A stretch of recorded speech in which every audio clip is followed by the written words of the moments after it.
All right, soccer freaks, this is ATL on Fire, the podcast. We're going to be talking all things Atlanta United Football Club. So sit back, buckle up, and enjoy.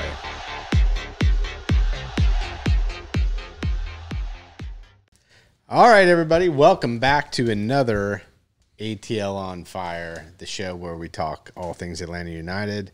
It's been a little while, Dave, but we are here to whimper off the season with some talk about Atlanta United's exit from the MLS Playoffs, which have wrapped up. But it took us a little while to get over it, dear podcast listeners, but we're man enough, big enough to, to see it through. Yeah, exactly. And to see it through, you've brought a lovely red wine, as always, and much appreciated. What are we drinking here? It's an Italian blend from Tuscany, but I don't actually know that much more about it. Rosa di Toscana. It is excellent. In 2016, so you're treating me well. Yeah. And we were just saying, I don't know if anybody out there knows the difference between a Tuscan and a Super Tuscan. We're here for comments.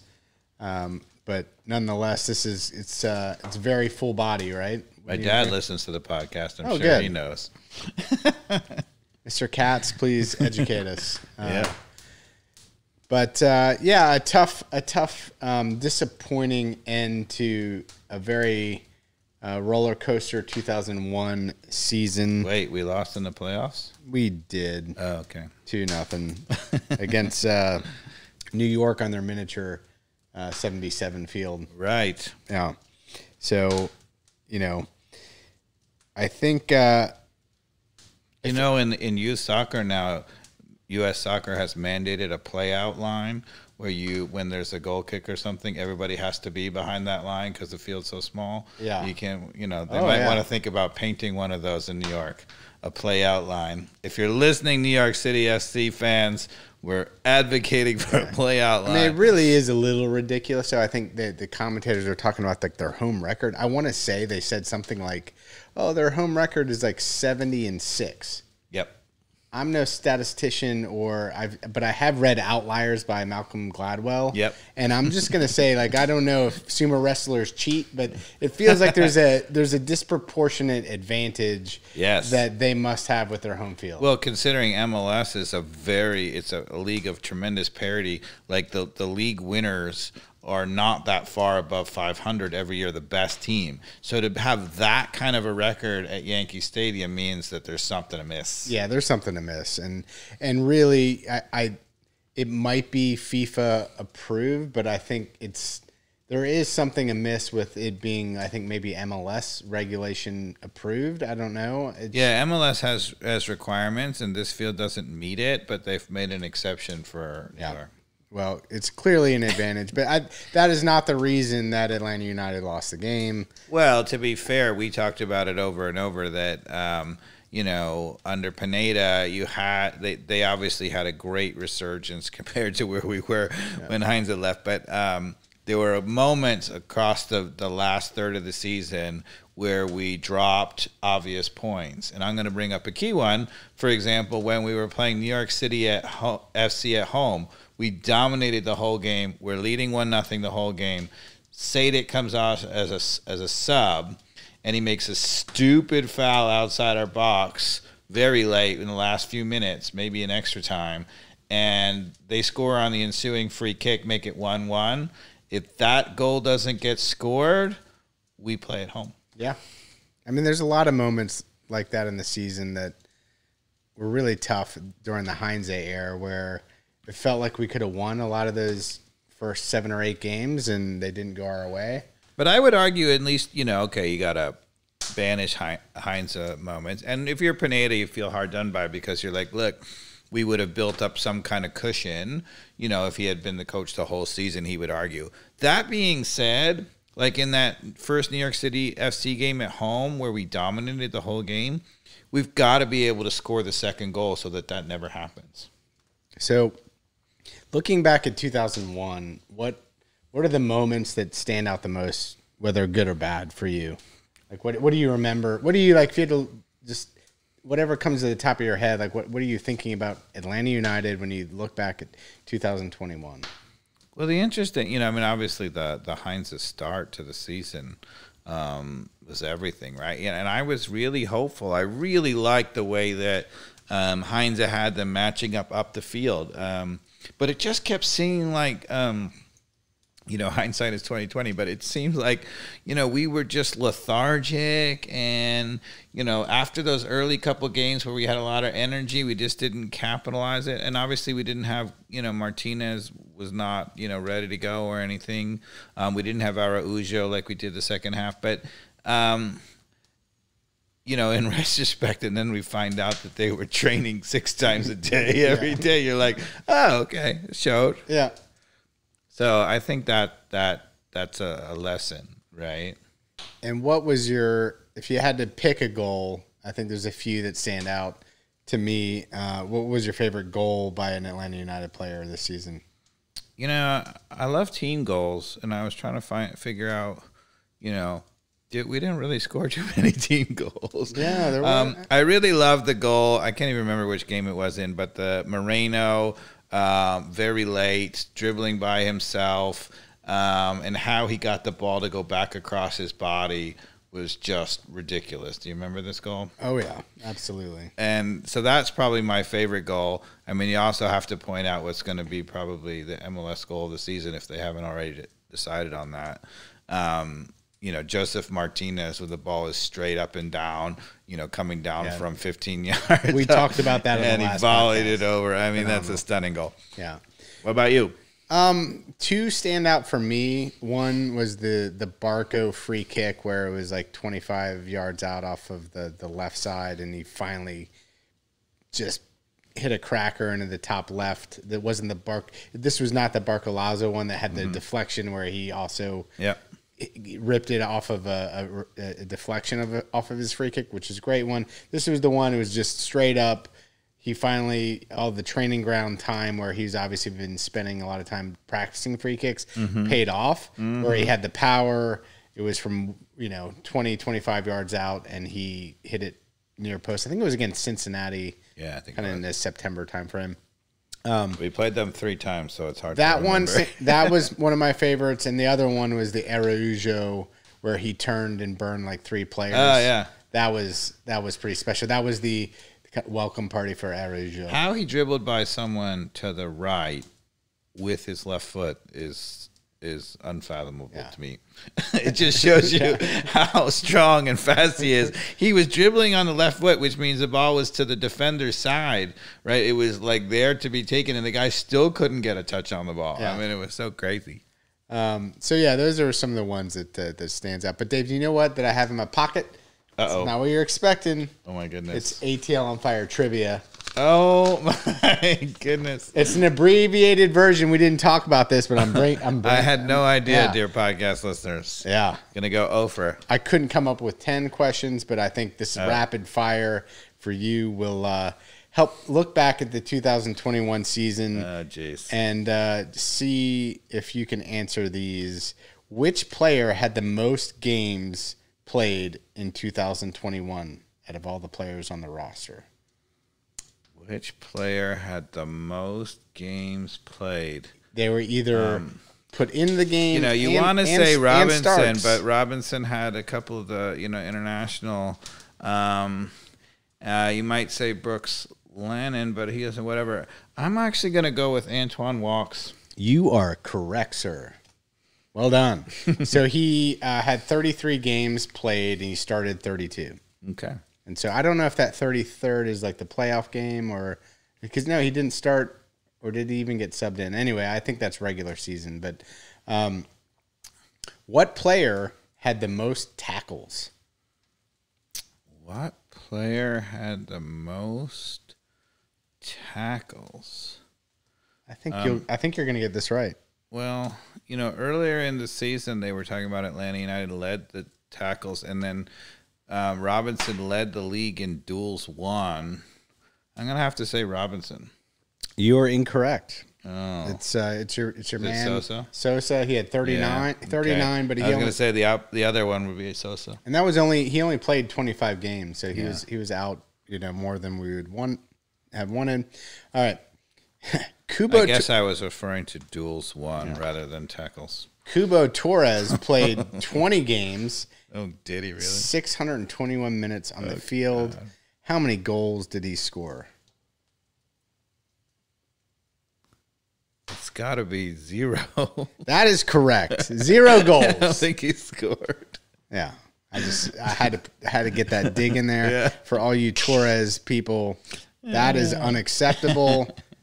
I could have done better. That's a fact. Oh. God bless. God bless. And he always came on late, so all the defenders were tired. Doesn't matter how great of a guy he is. Sorry, that's unacceptable statistics. Time to retire. This player had the most assists for Atlanta United in 2021. The most assists. Which match his number. I mean, it's obviously Moreno or Barco, but you didn't get my obvious giveaway there. Which match his number. Well, Barco and Moreno are like, what, 10 and 11? I guess is that too many assists for one player? Is it Bello coming forward? No, it's Barco, number 8, who had 8 assists. Huh. Aha. You didn't let me guess. I was going to go with Barco. I'm going to give it to you. I felt like you were going that way, but you didn't take my clues. I was giving you the answer. I didn't get the clue at all. Right. It's because you were in deep thought. All right, so this player suffered the most fouls for Atlanta United. Oh, that's Barco. He's the most fouled player in the league. I would have thought so as well, but you're incorrect. According to the Atlanta United statistics on their website, it's Marcelino Moreno with 104. I thought Barco was the most fouled player in the league. I thought that too. It's controversial. It's controversial, but actually, on the stats, Barco is in the 80s and Marcelino Moreno is at 104. Huh. Now, yellow card type of fouls, sure, I think Barco would have led that, but Marcelino Moreno always is getting taken down, so not surprising. So there's ATL on fire trivia. He must have been fouled 30 times in the New York City FC game. And that brought him up. I felt like we were overdue on that, right? Wow, yeah. That was surprising, Mikey Dobbs. I like it, though. So now let's move to our one and only playoff game that we had against New York FC. Right. Up in New York in Yankee Stadium in their miniature field. I am happy that you have great notes on this game. I watched it and felt pretty good at the end of the first half, even knowing we didn't have a ton of chances. I felt like we had good possession. We made some expected errors and gave them some opportunities, but I felt like we were in the game and trying to figure out the puzzle, trying to work our way into a game that was away in the playoffs. And I felt optimistic going into the second half. And I should not have been optimistic. It was like we never left the locker room, and our two stars that you would expect to step up in that situation literally went invisible. Josef Martinez and Araujo. I can't say anything positive, really. Maybe a little bit from Martinez in a couple moments, but Araujo really disappeared. So I was very disappointed. We right out of the gates gave up a goal and then gave up another one in the 70th minute or something like that. So it was before that even. Yeah, it was a tough watch. And it just felt like we just did not care.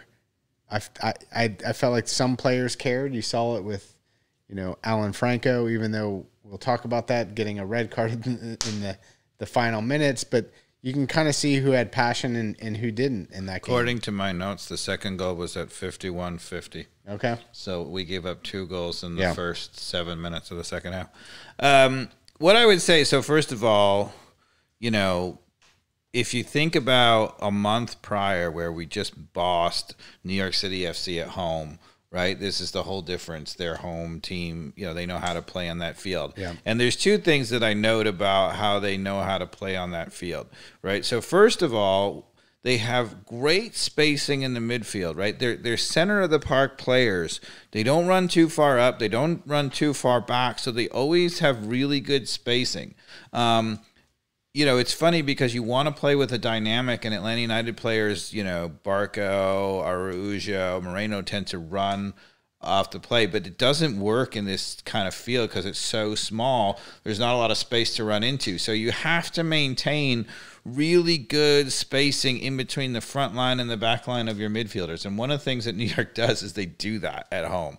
It doesn't help you on the road because then when you keep that spacing so well, you lose the dynamic, and then you get in a bigger field, and then suddenly you don't have a dynamic anymore. You know, that New York City FC game at the Benz, they didn't look like they could score on us for nothing. Yeah. So that's one thing. The other thing about New York City FC. Is there a bunch of Yankees? No. What I was going to say is the other thing that they really, really do well, and they know on this field, is they do really good job collapsing back to the top of the 18. You so quickly can get to the top of the 18 and get shots off on this field.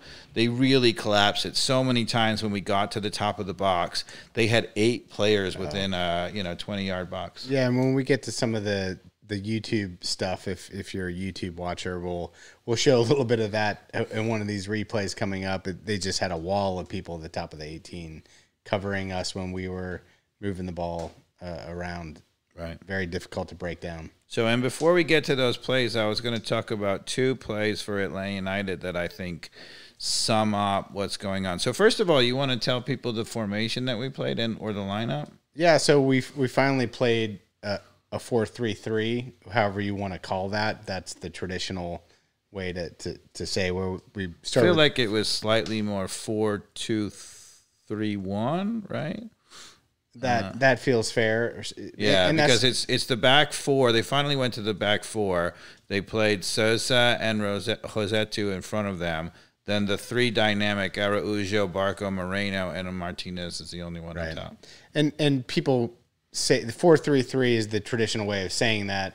Now, it's in modern football, what you're saying is the way that they tweak it to make it work for the players that you have. Yeah, 4-2-3-1. Yeah.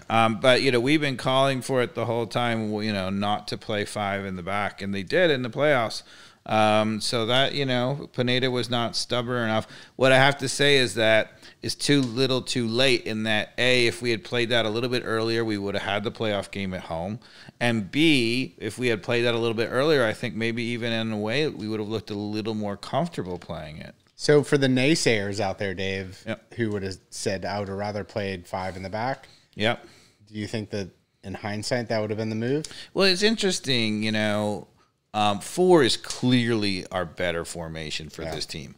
But that being said, in this bandbox, tiny little field, you'll recall when we went there and won under Tata is the only time he ever played 5 at the back, right? And so look at your memory. Look at the big brain on Brad.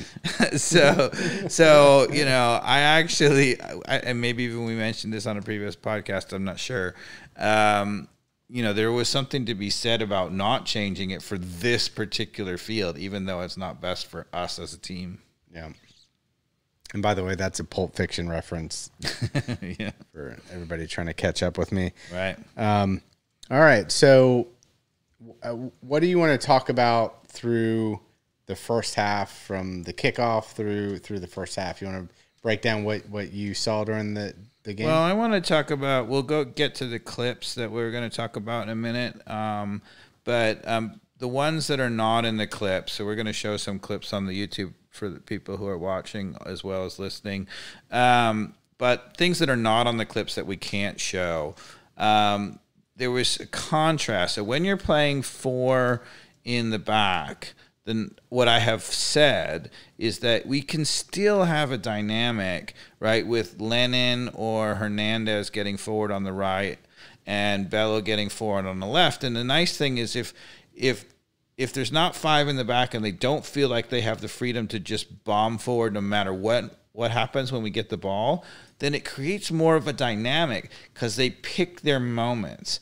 And I really thought actually that we were much more dynamic. There were a couple of runs that Lennon made. One time we used them, one time we didn't. It was really dynamic. But there were two plays that really show the difference. One was on the left and one was on the right. And the play on the left that I was going to talk about, I'll describe the situation. So Moreno gets the ball on the left side, way in the attacking third, not too far outside of New York City's 18-yard box. Bello has already gotten there so early that he's just standing there. And Moreno starts dribbling. He beats his guy. And then he slows down because he's literally running up the backside of Bello. And Bello's sitting there like, where am I going to go? Because he has nowhere to go. So Bello just eventually looks at Moreno. Moreno looks at Bello. And then Bello runs forward. And Moreno sort of follows him, almost like you would follow your lead block going into the line in football, right? Got a fullback Bello. Yeah, exactly. And it just shows you the lack of dynamics that you get when the fullback is up too early. He literally got in the way of Moreno. And you contrast that to a play down the right side where Lennon was a little bit late and was trying to get there and was just bombing there. And the dynamic was so great because we had time to see it. It was on, and it led to him having an absolute free cross. And how many times do you remember Lennon being up with the ball, having an opportunity to cross, but he was sort of stationary. Nobody else was running because nobody knows the timing of it. He gets the ball up there, and he's just making 3-4 moves to try to get a cross off. Nobody knows, is he crossing now? Is he crossing after the second cutback, the third cutback? And in this case, when you're making the run when it's dynamic, not only is it much easier to get open for a cross, but you actually, the other players know when the cross is coming. Yeah. And that makes all the difference. So next year, I think, that's the key, is the dynamic, and I hope Pineda can see that. All right. What next? Well, I say as was it Chris Berman used to say in the old Sports Center? Chris Berman. He said, "Let's go to the clip. Let's go to the clip. Videotape." So what minute do you want me to go to in this? All right. This it's at the 1 minute mark on the YouTube highlights. So just to set the play for you.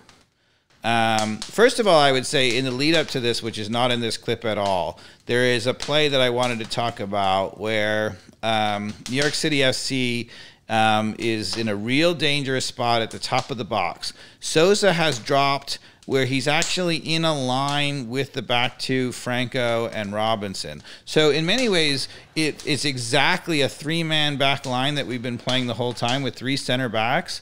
But the New York City FC player cuts across the middle. And how many times on this podcast this year have you heard us talk about the problem with the back three is nobody knows who is supposed to step, and it takes too long. They never step, and the guy gets a shot off or the play or whatever. And just prior to this clip, what happens is that the guy's coming across just like in all those other plays. But Sosa's a midfielder, right? Whereas Franco and Robinson are center backs. And it was so obvious that they all knew that Sosa was the one who's supposed to step up. He steps up immediately. They never get a shot or a pass off, and it's completely closed down. So that's one of the advantages to the four in the back is that people kind of understand what space they need to eat up. Right. Yeah. So and who they need to mark and close down. So then 30 seconds later, what you're going to see on this clip, Maxi Morales is at the top of the 30 yards. He's trying to send the ball. He does send the ball into the box. It's pretty aimless. Atlanta United has 6 players back. Compared to only 4 attackers for New York FC. It's a pretty innocuous situation. We have it well defended. But what you're going to see here for those on the podcast, Morales is right sort of in the middle of the field. He plays the ball. Atlanta United clear it out, right? And in the process, he makes a run from 30 yards out. And Bello, who's on the left back, he's the guy, he's going to run about 15, 20 yards right in front of Bello. Bello never sees him. Bello has nobody else to mark. And Morales runs right onto the ball in our box. I mean, it's the epitome of not being alert to the danger. Epitome of ball watching. Yeah. He's got a guy that he's supposed to be marking on his left shoulder. And if you all want to watch the YouTube video highlights on YouTube, it's at minute 104. Bello literally does not recognize the guy he's supposed to be marking. So here it is. Slowly develops. Now, to be fair, oh no, that was a little different. No, that was a little different, right? That wasn't Bello's issue there, was it? Yes, it was absolutely Bello's issue, right? Because Morales makes a run from 30 yards. He's not Bello's guy. He's a center midfielder guy, right? But in this system, nobody is asking the center midfielder to track that run, right? Somebody has to realize that there's a run and be aware of it. And, of course, Morales is famous for his late runs into the box, so you have to be aware of that. And Bello is just absolutely ball watching. He's got no responsibility because his guy never moves. Right there. Right? And he never comes over to be alert to the danger. The ball falls right to Morales. And if Morales was 3 years younger, he's now like 35 or whatever, 36. 3 years younger, he first times it for a goal. He just tries to take an extra touch and be cute, and he gets caught. Yeah, I mean, if you look at this clip, how relaxed Bello is and not seeing him run through the center of the box there. Yep. Yeah. That's it. All right. What next? So, you know, as far as the run of the play, I mean, New York City FC opened up on the front foot. I thought after the first 5 minutes, we really got a hold of the game, and we were the better team. Didn't really have too many chances, but we were the better team for most of the first half. And then it was really only until the last 10 minutes that New York City really took control again. And I think the play that I want to go to is at 2:04 on the YouTube highlights. It's the very last play of the first half. There's a corner kick. And one of the things, Castellanos, the Argentinian, he was the MLS Player of the Year, the leading scorer for New York City FC, right? And one of the things I went back and looked at after you'll see in a minute is that he has this real natural tendency that when there's a ball served in, he kind of lays off. Sometimes he drops a little bit back towards the penalty spot. Sometimes he drops a little bit back wide. But, you know, a lot of classic strikers dart across the box, and he tends to let everybody go to the ball, and he hangs back. And you'll see that in this corner kick, we are playing a zonal marking, right? Nobody is responsible per se for marking Castellanos. So it ends up with Bello being 2v1. There's a cross across the box. Castellano peels back towards the penalty spot, and they leave the reigning MVP, MLS Player of the Year, leading scorer in the MLS, wide open. Well, I mean, just looking at this freeze frame for the YouTube watchers, he's the nearest player in the bottom right of the screen here, and no one's even marking him here. Nobody is, no one is taking care of this guy who is the Josef Martinez of their team. So one of the things that's interesting, before you play the clip, is that, you know, New York City FC wins a lot at home. They score a lot of goals on free kicks at home. There's a lot of free kicks because it's tight. People can get tackles in. It's a small field, so most free kicks are in a dangerous spot, right? So everybody knew coming into this game that it was likely to come down to free kicks. Pineda talked about how it was likely to come down to free kicks, and they had trained it or whatever. Yeah. How you could come up with a zonal marking system that doesn't account at all for anybody being responsible for Castellanos is beyond me. Should I hit play? Play. Here we go. Peels off, heads it. Not too threatening. Yeah, very not threatening. They don't score on that play at all, but how is he that wide open? Yeah, I mean, that's the issue. It should have been warning sign, warning sign, warning sign, because, you know, if you go to the second half, right, you'll see in the first goal and on the clip, it's exactly the same thing that happens on the goal. Castellanos, there's a corner kick. New York City plays short, which is a little cheeky. They play back to the guy who took the corner kick for a cross. All Castellano does is sort of stop and peel off, a little bit to the back post, and he is wide open. I mean, he has a whole side of the 6-yard box to himself. To be honest, you say he peels off. I don't even know that he peeled off. He just was unmarked. Yeah. I mean, literally, let's go to it here for the YouTube watchers. The unmarked nature of him in this play. Hold on. Where do I have that in the it's the next one. You get to the corner. Has to be the next play here. Yeah. After they play it wide here.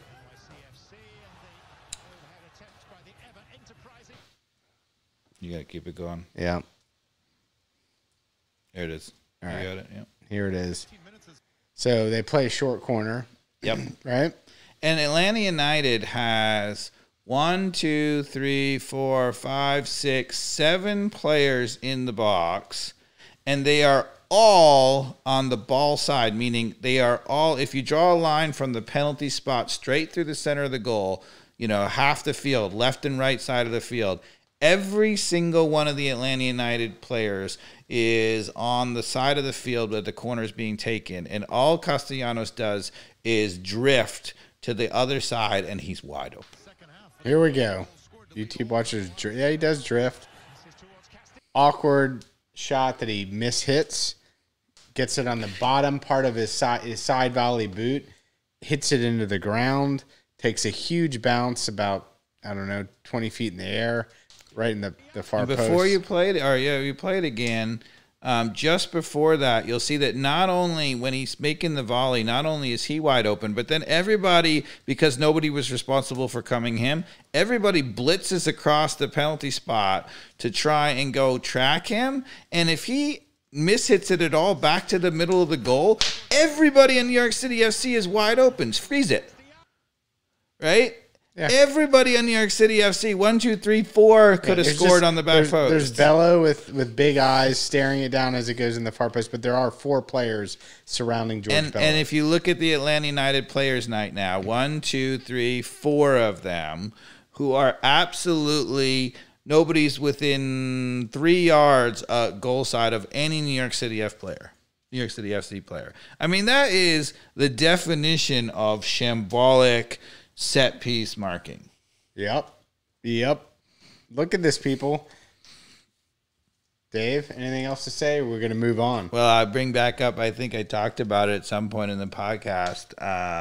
Benitez, the old, it was the Liverpool coach, and he's been around a lot of different teams. But, he was asked when he was the Liverpool coach, about his zonal marking off of defensively off corners. And he said, zonal marking is much, the most superior. And he talked about it for 5 minutes. And then the reporter said, but you've given up the highest percentage of goals off of corner kicks of any team in the Premier League. And he thought about it for a second. He said, but the zonal marking is so much the best, whatever.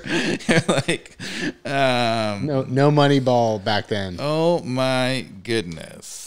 So I think I need a refill on wine if I'm going to keep talking about this playoff game. Right, and I should mention as we're taking this, pause to do that, hopefully y'all can hear that the fire is crackling behind us. It feels good. Feels good to actually have a fire. With global warming... It's only Wednesday, but it's been a long week, and it does feel nice. We might have to rename the podcast something like, air-conditioned ATL or something, because with global warming, we're never going to be able to have a fire during MLS season. I know. All right, we're heading in. We just started the second half. Right out of the gates, we get scored on. Dagger. Didn't feel like we left the locker room at this point. Some people are still in the locker room. Yeah. Araujo particularly. Yeah.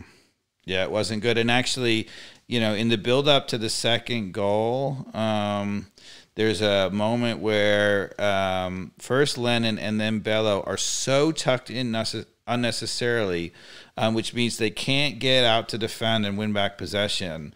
And it means that New York City FC can play, so much for so much longer in our end without anybody having any chance to challenge. Yeah.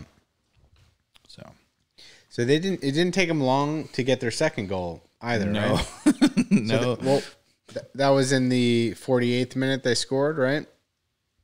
Yes. The second goal is at 51:50. No, the first goal was 48. The second was 51:50. Okay. And on this corner kick, only 3 or 4 minutes later, they score. On this corner kick, as you'll pull up the clip, I'll describe it for the viewers before we're not on YouTube. What minute do I want to go to here? It should be just the next one. I don't actually. But while you pull it up, I'll describe it too.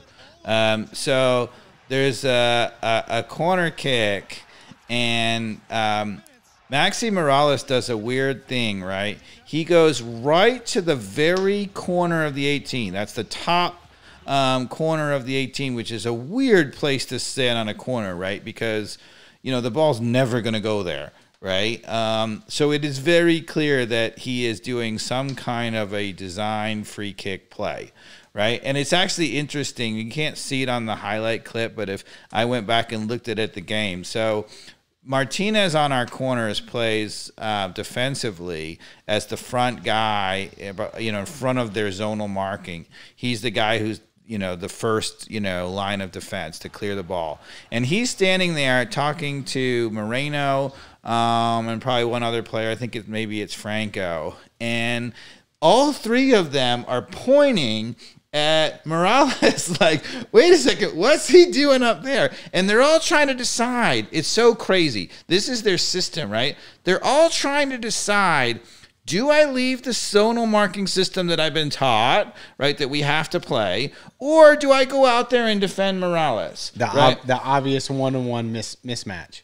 Well, yeah, so he's right? one of the best players in the league for years, and he's one of their leading scorers, and clearly everybody could tell that he was there for a reason, that it was a weird place to be standing. They're all pointing to them. And in the end, what they decide is they wave to Barco, and they say, hey, you come back and mark him, okay? And Barco comes back and fakes the whole Well, thing. he comes back and he stands next to them. He fakes it.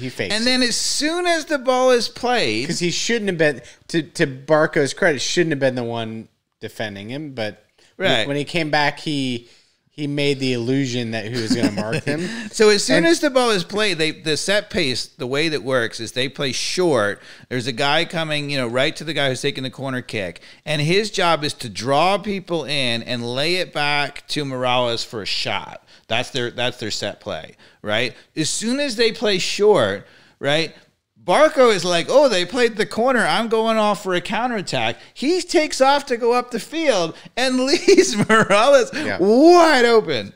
And so here it is. Here's the guy taking the corner. He sees Morales, 20 yards right in front of him, and just drops it back to him. Barco comes back, pretends to mark him, and then runs up the field. And the rest is history. Near post shot off the bar. Header into the goal. Guzan's going to make a terrific save. Yeah, he does get goes off the crossbar. He gets a hand on this, doesn't he? Yeah, he makes a phenomenal save. It goes off the crossbar, and then we give up, the ensuing play. And again, you think zonal marking. Nobody, somebody could have gotten there and been first and cleared it out off of the crossbar. But I don't really blame him that much. I mean, the key part of this play is you gave Morales a wide open shot from about 15 yards. Yeah. So here it is for the YouTube watchers. Corner kick, plays it back to him. Barco, at this point, just runs up the field. Great crack, near post.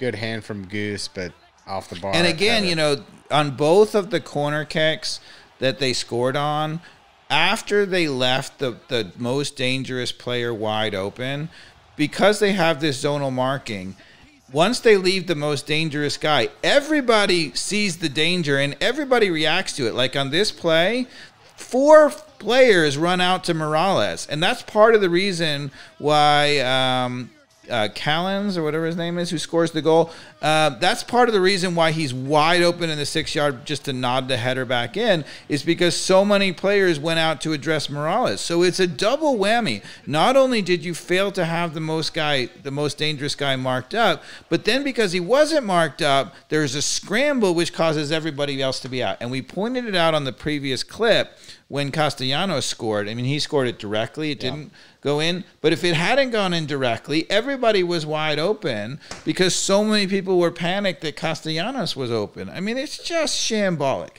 And going into this game, knowing that the most important thing was going to come down to free kicks, that's the best that we could do. That's all I got to say about it. That's all I got to say about that. So at this point, Dave, honestly, I think I was starting to fall asleep during the game. It was a little depressing. I kind of knew it was over. I have to say, just to add insult to injury or icing on the cake or whatever, it's not on the YouTube highlights, so we'll spare you. But it's 63-25. New York City FC gets another corner kick, and they don't score on it. But Castellanos, so Atlanta United clears the initial ball, and then it looks like New York City is going to put it back in. And Castellanos peels off and is standing for a good 10 seconds with nobody within 10 yards of him in the 18. I mean, he just scored a goal. You've just given up 2 goals on corner kicks, and still nobody going to mark him. I mean, what that tells me is that the system was so drilled into them. That's what they were going to do in this game no matter what. Yeah. So what do you want to look at for the remainder of the second half, the last 30 minutes? We don't have any clips, but one thing that happened, so they brought on Moreno, they brought on Jürgen Damm, and one of the things that they did that was interesting is both were brought on as wingers on they're not inverted, so they're playing Moreno, who's a left footer on the left, and Damm, who's on a right footer on the right. And Moreno gets the ball out wide and tries to take on the guy for once. Yeah. And one of the things I realized, I had told you in the podcast that Moreno had stopped taking on players. The truth is he only stopped taking on players on the right side where he was not comfortable going to his right. When he came on the left side, he was perfectly comfortable. He started going right at the guy again. Yeah. So it had nothing to do with his confidence. It just had to do with him playing as an inverted winger and not. So he takes on the guy. He loses the ball. But Jürgen Damm twice takes on the guy and beats the guy. And, there's a lot of people who want to ship out Jürgen Damm. I think he's a flawed player. He's a little bit soft. He's all right foot. But that being said, he always runs at the guy, and he's really fast, and he's really dangerous. And one of the things when we played with BAM, the Big Four, one of the things that we really lacked over the second half of the season was something dynamic coming off the bench. I think the answer is Jürgen Damm. I wouldn't get rid of him. First of all, nobody's going to take him with his salary. But I wouldn't get rid of him anyway. He's a perfect player to come on in the last 30 minutes and cause hell. He kind of reminds me of a MLS version of my Wolves team and who's the Hulk guy. I know who you're talking about, but I can't remember his name. Yeah, the Spanish player. Why am I even blanking here? Is he Spanish or Portuguese? He's Portuguese or Spanish. He might be Portuguese. Is it Sanchez? No, not. He crosses it to Hernandez, a Mexican player. But yeah, so just that ability to get to the end line and cross the ball, because he does have. He's the fastest player in FIFA, but he can get that extra step to get to the end line, and even if a player is prepared to know that it's happening, Jürgen Damm has proven he can get to the end line and cross the ball. And so having that as somebody who can come in the 70th minute when the other team's fullbacks are tired or defensive backs are tired, can get to the end line and cross it, then you got your Josef Martinez that should be able to finish. And I have to say, twice in the last 10 minutes or so. Jürgen Damm went down the wing, and then he dropped it back to Lennon, who then had all day to serve a ball, which he's really good at, and he whipped in a couple of phenomenal balls with people attacking it. Yeah. Right. This is what I'm saying. Like, it was so overthought to have those wingers because Lennon gets the ball out wide so many times when we have 5 in the back, and he can't beat the guy. Right. And yeah, we've talked about it enough. How do you want to wrap up the one and only playoff game from Atlanta United against NYFC? Well, I think the way to wrap it up is, for those of you who are depressed about us losing, you have to say, with the start we got, getting into the playoffs, accomplishment, we were a much better team over the second half. And to be honest, as I said prior to the game in the podcast, New York City FC is a very good team, and they showed it. They won MLS Cup. Yeah. So we lost to the champions. Unfortunately, we didn't really show up in this game and make it a tight game or whatever. I think that's mostly a product of having to play there. They're basically unbeatable there, as we talked about. But yeah, and I think that's also some of the flaws we pointed out in the previous podcast of, when it felt like Pineda was setting us up to play for a tie, just to ensure we made it to the playoff versus playing for a win to get a home field advantage. Right. We missed out on home field advantage. Pineda said over and over, and at Seattle this was true, that in MLS all you got to do is get in the playoffs. But here's 2 things. So first of all, that's been true of Seattle. That was, maybe the better team, that was best team that was underachieving a little bit. The other thing that's always been true in the MLS until this year, it's always been a home and home. That's a totally different ballgame. Then, all you get for being the top seed is you get the second game at home. It's not really a huge advantage. Yeah. But one game and done means that it's a huge advantage. Do you still think that's the right system for the MLS, the one and done? No. Yeah, the aggregate 2 games still feels like the right way to go. I think the MLS brass will argue yes, because some of the games, I don't know if you watched any of the playoff games, but there were some heroic last-minute goals. Yeah. Including in the MLS final. Portland tied the game with 4 seconds to go in extra time. That's about as epic as it gets. But, so they'll say that doesn't happen so much, in the 2-leg. Yeah. But the 2-leg means that the better team wins mostly. Yeah. I like the 2-leg system. It's just...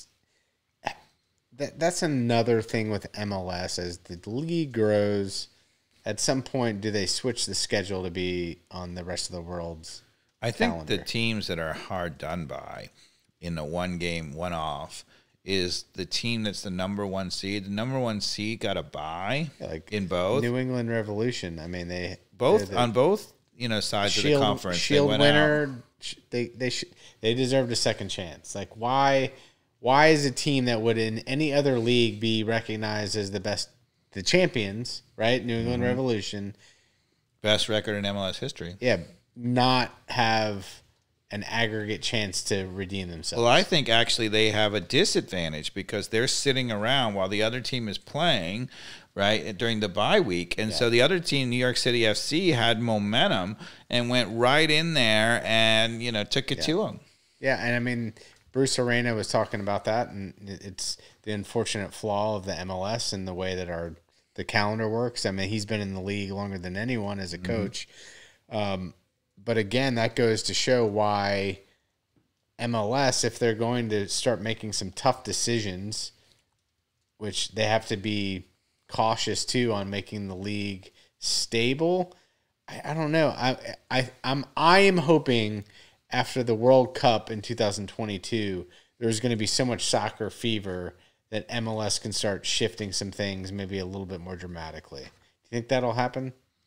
Are you talking about the season or the rules of the playoffs or all of the above? All of the above, like the designated player, let's rip off the Band-Aid of only having 3. Because we'll get to it in a second here when we talk about moving into 2022, but even the situation we're in now with Almada coming in and Barco, we're trying to sell him, obviously. It's a disadvantage to MLS as a league in terms of our leverage to get the most market value out of a player like Barco, who is ready for Europe. But these teams know that Atlanta United right now has to get rid of him. That's an interesting point. They have to get rid of him. They know the news. That's why you saw on the tweet from Atlanta United, like, oh, we own the transfer rights for Almada, but he's not yet an Atlanta United player. It's like, all right, here are my cards. I'm just going to put them on the table so you can see them. Yeah, that's a good point. And Europe's laughing at that. They're like, I hadn't thought about that. It's a 50% discount on Barco. So you're saying the designated player rule makes it so obvious to the whole world that Atlanta United has to unload a player. They have to. And so the transfer fee is going to be lower because people can lowball them. $16 million for Almada. What are we going to do with Barco? We either we're already jumping to this. We're out of the NYFC. Like, you either have to unload. I'm assuming this is what the front office's game is right now. You trade Barco and get a reasonable amount, maybe break even for the 14 or 12 million. I forget what we paid for him. But you get that. I think that's all you're going to get is somewhat of a break even for the transfer fee for him. Or we're kind of screwed. What if we can't get rid of Barco? Now we've got this Almada deal that we've agreed to, which is where I feel like they lay their cards out. Sounds like they've almost got like a pass through. Like maybe they will send Almada to like another team, and they're just a part of like they'll just move him on if they can't get rid of Barco. I don't know. Yeah, because that's what the tweet sounded like from Atlanta United, where they're like, oh, all these reports that we've signed Almada are not true. We have the rights to his transfer. It's funny because I think it's a lot of fans are thinking that this is Atlanta United being, cagey and not forthright and wanting to, make the a MLS big splash. rules. But I think you're right. I think that makes a lot more sense that it's the MLS rules and they're worried about the negotiations for Barco. That makes a lot more sense to me. Yeah. You're awfully smart, Mikey Dobbs. I know. I wish I said I read a lot, but I don't. I just you obviously read the transfer news for Atlanta United a lot. I mean, but so it's evidently a record breaking MLS signing, $16 million, which is just a hair over the PT Martinez of like 15 point something. Yeah. Do you want to talk about Thiago Almada? Yeah, I mean, is it Almada or it's Almada, right? Not Almeida. Almada, right? Yeah, Almada. I think it's Almada. I don't know. I usually get it wrong the first time, so I'm not gonna. I think it's Thiago Almada. That sounds right to me. It's what I've been saying. The acquisition is groundbreaking for the MLS to get this type of player that, in my opinion, if it wasn't for the pandemic, if it wasn't for the weird state of the world, he would have probably be in Europe last year. Yeah, because he has that type of pedigree from all the articles that I've read, and I have no clue who this kid is, right? Like, I don't watch the Argentinian leagues, but by all the trades, this guy is the real deal. I mean, PT Martinez supposedly was the real deal, but this kid is 5 years. He's 19, right? No, he's 20. 20. Okay. So PT Martinez was brought here for 15 plus. Basically the same transfer fee, 5 years older. So this is a kid that, super hungry in terms of Argentinian football, is the classic next generation type of hopeful player that you're going to replace Messi. Like, that's literally like the talk in Argentina, that this is the guy that you're hoping is going to be the next Messi, who is at the aging part of his career, to take over for the Argentina. Well, he got called up for a full cap for the Argentina national team, ago, right? Yeah. At 19, I mean, you're the only people I can remember that have done that are Sergio Aguero and Messi. Yeah. So, and people are talking about him as the best player in South America, the best young player. I mean, and I think that my worry is that he doesn't seem to be that happy to come to MLS. I think he'd much rather have gone directly to Europe. Yeah, so let's talk. Well, first, before we get to that, shout out to Kun Aguero, who's going to retire. Did he retire today? Or he retired today. So what an incredible striker for Atletico, right? Yeah, they were talking about Messi and. I mean, he dominated the EPL for 2-3 years. Well, just an interesting story. So Messi and Kun Aguero and they all played together on when the Olympics was under 20. Mm-hmm. They all played as 17-year-olds on the Olympic gold medal team. They won the Olympics. And that team, oh my God. That sounds unfair. Yeah, and so Kun Aguero goes to Atletico Madrid at 18 right after that, and he proceeds to score 20 goals a year in Serie A for 4 years for Atletico Madrid, and then he moves to the Premier League where he becomes the leading scorer every single year for Manchester City, scoring almost a goal per game. Yeah. So yeah, back to Almada, Atlanta United fans, I don't have a problem with him kind of having this ego that a lot of people are against, of him wanting to play in Europe and saying he only wants to be in the MLS for 1 year. Because by all accounts, it sounds like he's that good. Well, it depends on the kind of player he is, right? So, and I haven't seen enough clips to know, right? If he is that really good, but he's a real selfish player and he's constantly trying to do it himself, then it would be bad.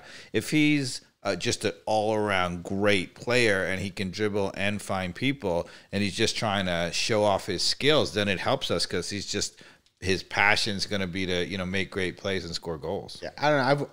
You can only glean so much from YouTube, but I think I watched enough, and I watched the PT Martinez highlights before he came, but Almada seems a little bit more well-rounded, especially at 20 versus 25 with PTs coming in. There's a lot of upside on this kid, and I hope MLS doesn't stunt his growth, because that would be a tragedy. Because this kid is supposedly, like a lot of these Argentinian players from a neighborhood where he didn't have the best upbringing. He's super hungry. Football is his life, and he's ready. He's ambitious, which I like. I don't think MLS is going to stun him. I mean, if you're an attacking player, goal scorer, creator, whatever, I mean, MLS is a wide open league. The goals per game is very strong. It hasn't really happened because those kinds of players have never come to MLS before. Yeah.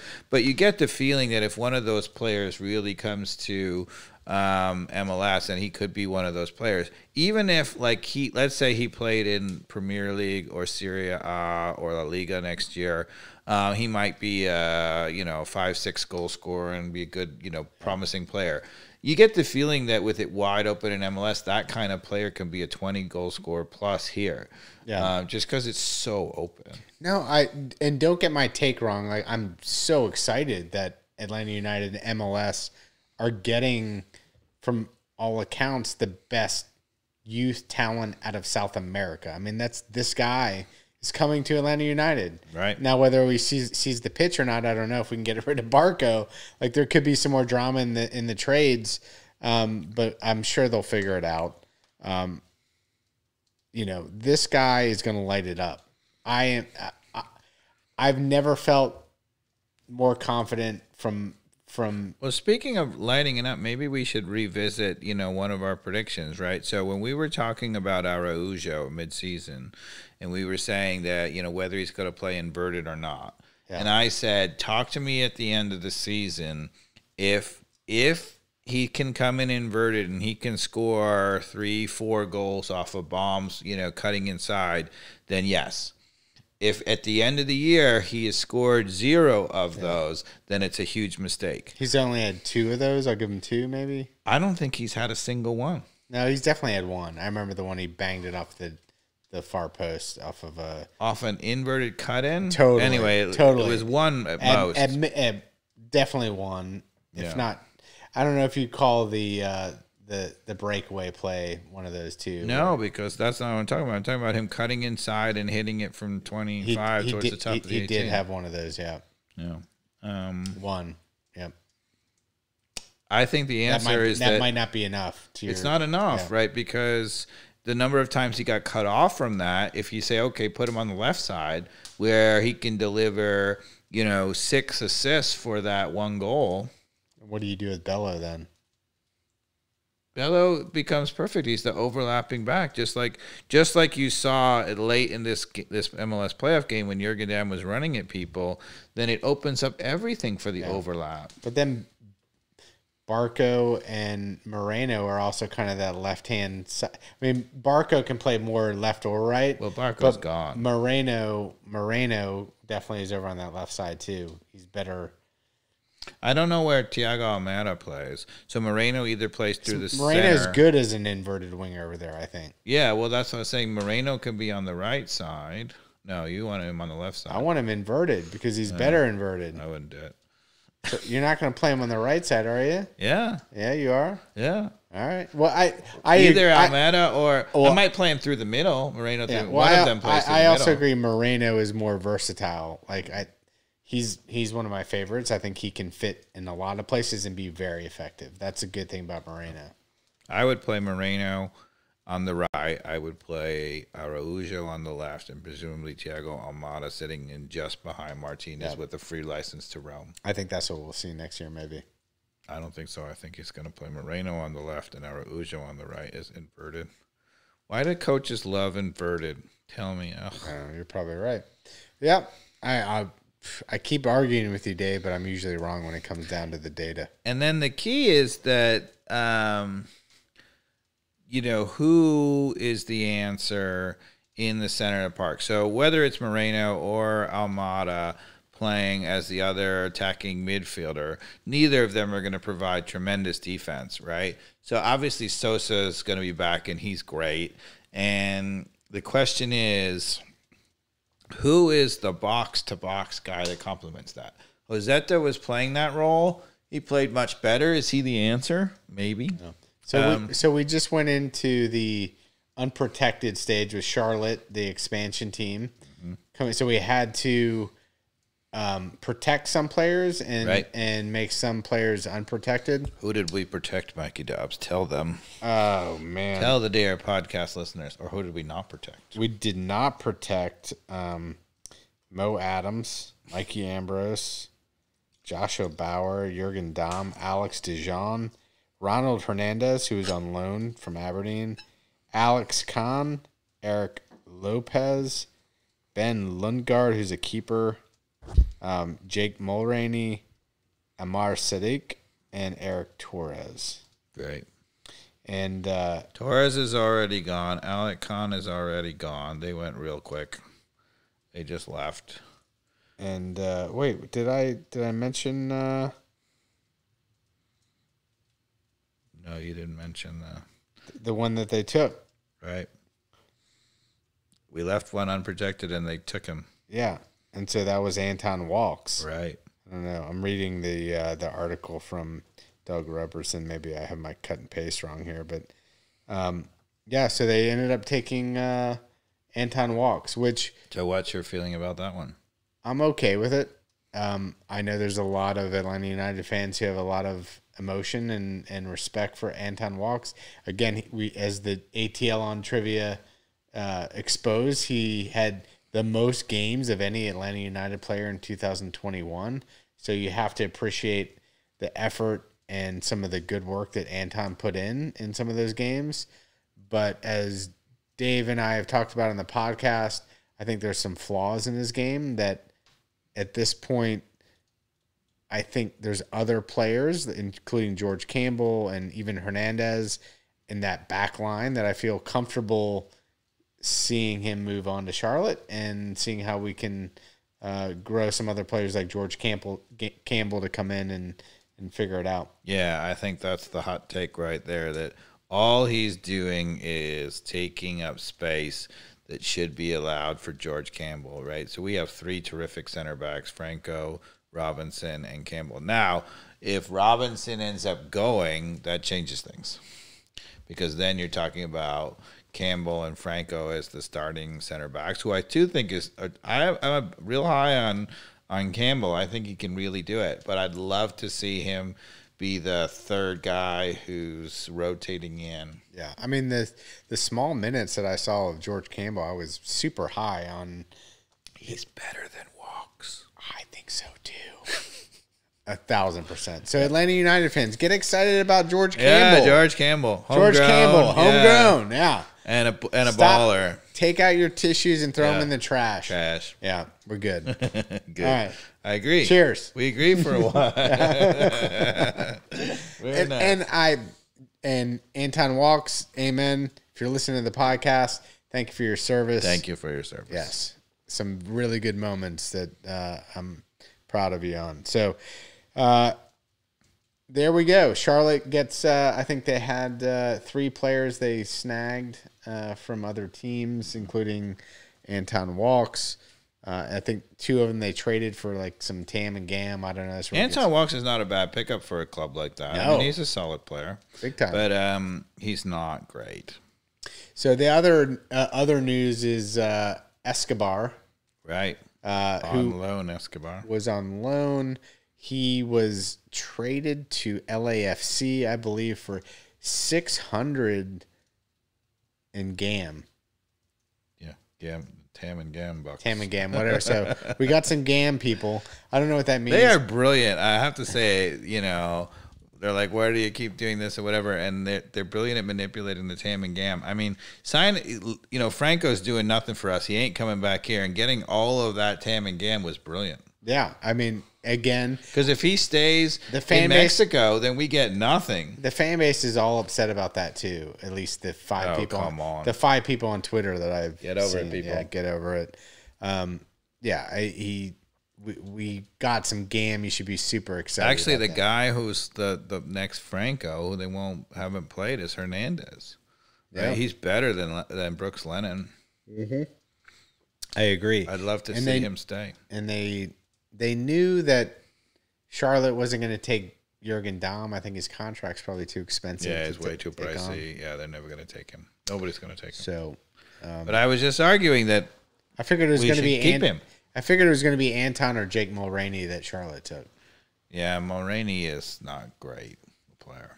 Yeah, I think Walks was a better. But for an expansion team to have a guy who's got speed and just be a plug-in to get the team going, I don't know. I think you want a center back that you can rely on that never gets hurt. It is going to be I think Charlotte made a good move there. Yeah, good move. And we have Gutman, right? Is he coming back? Who is this Gutman guy? Gutman's real good. He's really? Real good. He's a myth. Who is this Gutman guy? Well, I've heard his name a lot. They signed him and then they loaned him to New York City FC or whatever. He was terrific. He was terrific prior to that at Cincinnati, and then he was terrific this year. And he's real good. He's a left-footed outside back. He's the insurance policy in case Bella leaves. All right, so heading into 2022, we got Josetu, who I felt just like Escobar, or not Escobar, sorry, not Escobar, like Franco made steady, slow improvement throughout the season. Yeah, he settled. He was making a lot of really good passes, connecting with people. I felt like he grew into his game a little bit. With Hyndman coming off is an ACL surgery, right? Yes. Do you think he's going to be able to come back and contribute? No. Okay. I don't think so either. I'd like to be optimistic. I would definitely be looking to get another guy who can play in there.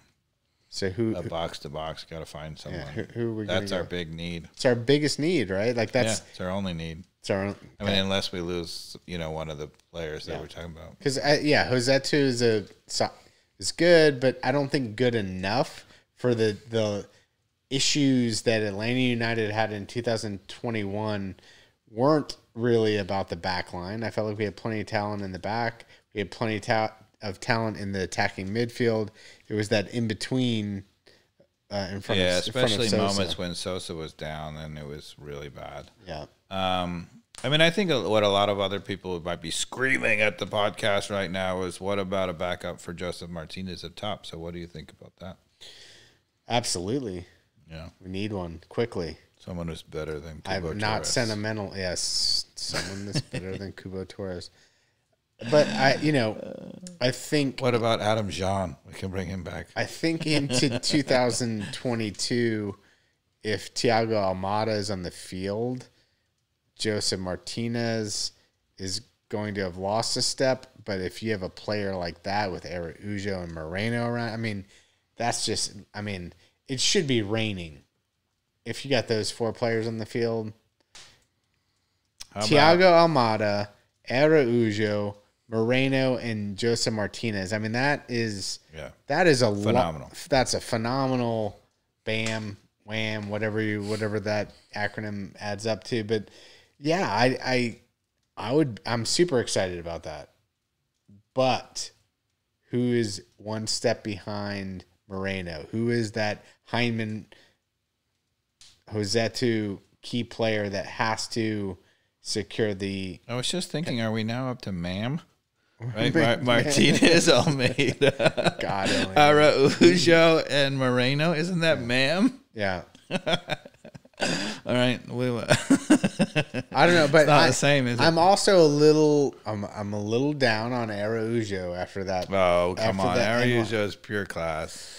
Come on, Mikey Dobbs. Take a deep breath. Relax. No. You know who the backup to Martinez should be? Do tell. Tongue in cheek. Do tell. How about Cristiano Ronaldo, who says he wants to come to MLS and who can really finish? That would be phenomenal. Because, I mean, first off, at what age is he? Like 37, 8? 37? 36. 36. He would be better than Josef Martinez, hands down. And yeah, he needs to get the hell out of Manchester United, which is a dumpster fire. It's not a dumpster fire. They got a new coach. It's a dumpster fire. Anyway. I do believe that Rennick, is it Rennick? Rennick. Rennick, yeah. He's a German coach, right? That is coming in there, plays a lot of pressing. He's the grandfather pressing of football. Pressing football. And Cristiano Ronaldo proves that he's in shape enough at 36, 37 to be able to, I mean, incredible. He can play 94 minutes. Are you sure he's not a robot? He is a robot. And I am not a Cristiano Ronaldo fan by any means. I don't like his, because, I don't know the guy. I just judge everybody off body language. You know what I mean? So I misappropriately judge him by his body language. And, anybody who's got a huge ego, which you have to have, is somebody who's just wants goals all the time. I mean, he's a machine. He is a machine. He's a machine. I mean, I have a ton of respect for Cristiano Ronaldo, but he's no Lionel Messi. I'm just going to say that all day. No.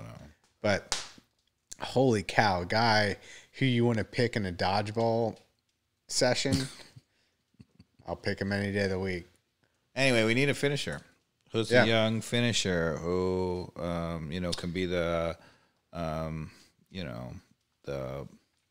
focus of the attack behind Martinez. Now, you could say, look, do you need it, right? Because you say, all right, Moreno is capable of doing that. Maybe even Almada is capable of doing that. Araujo could probably do that. You just rotate one of them and just don't even think about it. Yeah. Because, mostly if you bring in a center forward, right, mostly just you're bringing him to sit on the bench because he's not going to displace Martinez very much. So I think that's why people are hesitant to come here. Where does like a young player like Wolf fit into that equation then? Everybody said Wolf is just minutes away from joining his father in Austin. Yeah, probably true. Those players always end up with their father, and it doesn't usually end up very well. No, but his dad, for those who are listening, is the Austin FC coach, Josh Wolf, former U.S. international. Tyler Wolf is his son. Yeah.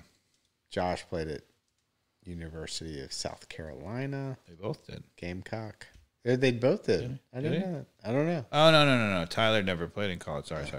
Yeah, he was a homegrown who came right from the academy. I take it back. So, what else do you think about as we head into 2022 that is important, whether it be Pineda and some changes that he is going to have to make? I think we need to talk about Pineda. Yeah. And you have to make your prediction. Does Pineda do better with a full preseason and a year to think about it? Or is the flaws that we saw early on with Pineda, rear their ugly head and he continues to be that way? Well, I do like the fact that going into the playoffs against NYFC, he went to 4 in the back. Yeah, that's encouraging. Which it means his mind's working, And his halftime changes whenever he effed it up at the beginning of the game were always right. So, So I think he's thinking the right way, but is he thinking fast enough? And so as we go into 2022, if he can take those lessons and have a little bit more confidence to maybe trust what he was a little hesitant to instill sooner than later, then maybe we'll see a little bit of his confidence grow. That's what I hope.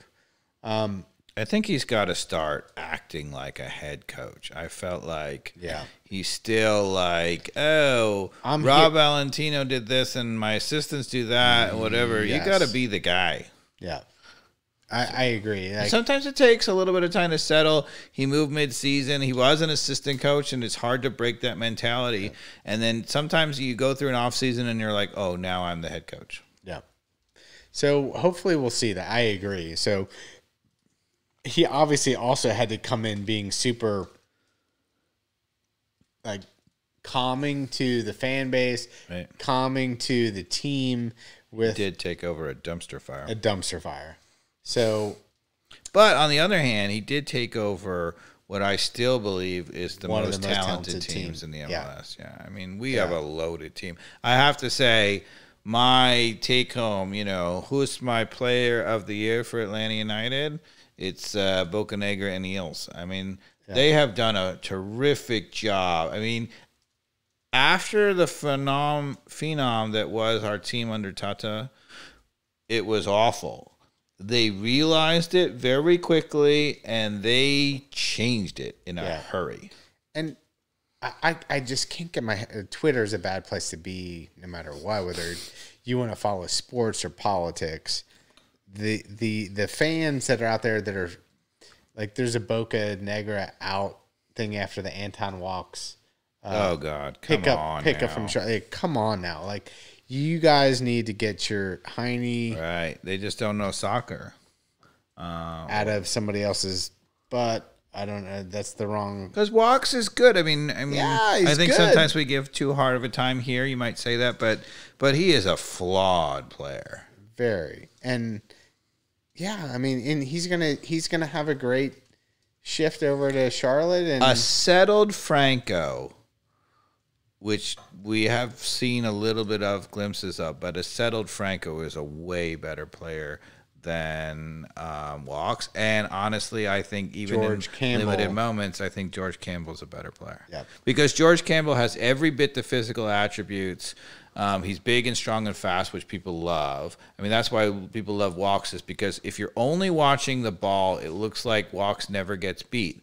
But Walks gets beat not because anybody goes around him. He gets beat because he fails to sense the danger, he's in the wrong spot, and he gets beat where he never makes a play on the ball.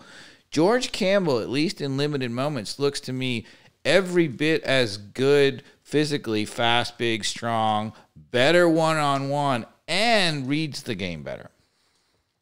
Do you think during the transfer window here that we'll lose Miles Robinson? I had assumed that he would be out, but and do you think that would be a good move for him personally? I think that if he can wait. So right now, if he moves, he's moving to a slightly lower class, top tier team. which is actually not as bad a decision as a defender as it is as an attacker. So if you're an attacker and you go to 16th, 15th place team in La Liga or Premier League or whatever, the problem is they don't score a lot of goals. They don't see a lot of the ball. So even if you're great, you don't get to show off. Like Josh Sargent. Yeah, Josh Sargent is a perfect example. I mean, what an awful move moving to Norwich, which is never going to give him any chance to score goals. I mean, he has no chance. But as a defender, you can actually look phenomenal on a terrible team. So you can actually play for a 16th place team or whatever and still do really well. It's like a keeper, too. You're making tons of saves because you're just getting hammered. Yeah, not so bad. So from that standpoint, it's okay. I would have said, look, if he can hang on through the winter, right, then he plays in the World Cup as clearly the star defensively of the U.S. national team. Yeah. And the U.S. national team is looking really, really good. And you might say he might be able to parlay that into a spot with a better contract. That's what people are talking about online, is that he should wait it out, get his stock up even higher over the World Cup, and then make a big move. But I don't know, like if he could get on a really solid top of the table team in the EPL and a top 10 team of the EPL, or like in the Bundesliga and one of the top 2 teams, whether that's Borussia Dortmund or Bayern Munich, like if he got an offer from one of those teams, I think that would be a good move for him. There's an interesting anything less, I don't think would be a good move for him personally.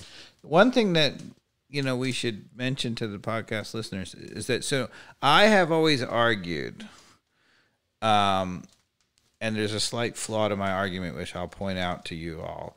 So I've always argued that the U.S. has the possibility of winning the World Cup even before we are, quote, the best team. And that is because with the MLS season being, it starts in the very early spring, runs through the entire summer. When we get to a World Cup, the players are in absolute mid-season form.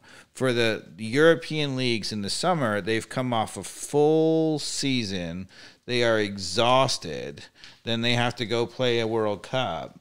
Right, and you've seen this many, many times in World Cups. The stars don't really play that well because they've played, 172 matches for Barcelona or Man United.